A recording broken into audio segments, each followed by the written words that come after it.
So as you can see, we've got the Wadkin BEM set up here now, and we've got it working, and so far I'd have to say it's probably the best spindle in the workshop so far. Like I love the EQ, but using this thing, it just, I don't know, there's just something about it.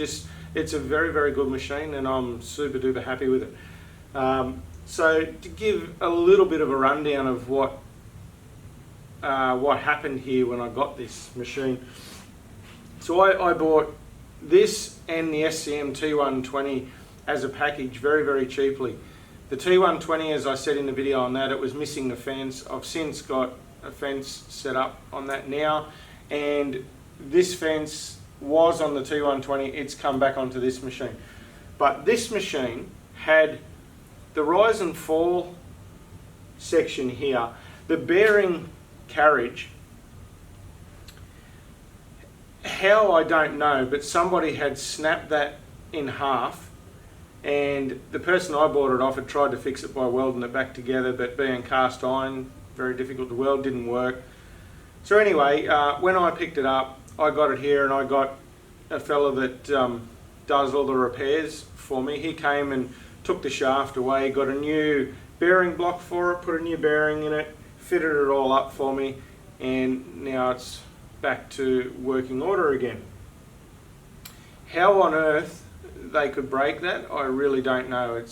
But anyway, I'll put a little bit of footage in of me using it so you can see it running.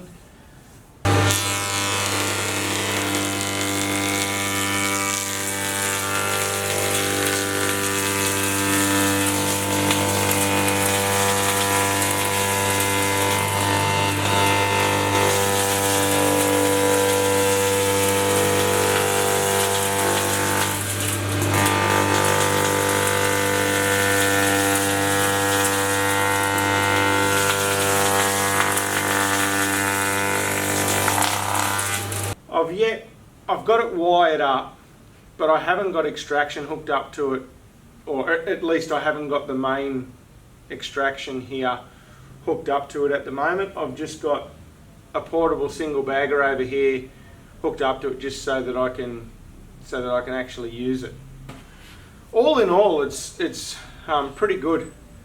There's really not that much damage on it or anything, so it all works well. The brake pedal works perfectly fine. I did damage it here when I had it sitting up the front of my workshop there, and I still had the fork tines underneath the table, not holding it up, but just resting there. And after the weekend, I came back during the week and I forgot about this, so I just happened to lower the fork tines, and I hit the locking handle here, and I've bent it. So I'm either going to pull it off and chuck it in the vise and try and bend it back to straight, which hopefully that'll work. Otherwise, I'll just have to buy myself a new one. It still works. It just wants to always fall down there, because it's not, you know, like, it comes in. How it works is it comes in there, so that locks the shaft. So it still works perfectly fine, but it's just a bit of a mongrel since I've bent it. It just doesn't want to move freely. I was pretty shattered when I did that, actually. I didn't see that sticking out there. Anyways, happens. So apart from my stupidity there, everything else is really good on it. We replaced the fences on it. When it was on the SCM with the original timber fences on it, I did have trouble with the fences. I just could not get them in wind. The back end of the tail out fence here was anything up to about 6 mil back in from the line of coming to the front, from about 2 inches across the tail out fence here, it would tail off. And I couldn't work out what was going on, because the timbers that were on it were nice and straight. So anyway, I ended up replacing the timbers, and now it's all good. It works great. Everything's nice and in wind and in line. and it works really, really well. So I'll grab the camera closer and I'll pan in and show you underneath. So this is what we've got underneath here. So pretty much the same sort of setup. I'll just try and move this, so sorry if it jerks around.